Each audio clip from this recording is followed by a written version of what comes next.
So I'll be showing you how to change the default browser on your iPhone. I'm using the iPhone 14 Pro for this tutorial, but it's the same instructions for previous iPhones and also the iPad.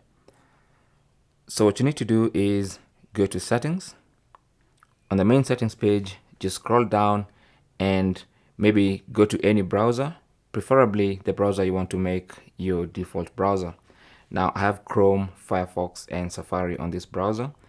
On this iPhone.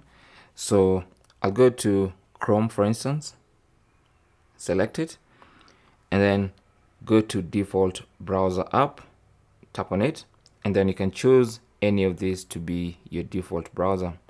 The one with the check mark next to it will be your default browser. And then once you select, you can just hit the back button all the way back to the home screen page. It's as simple as that, literally. Thanks for watching and good luck.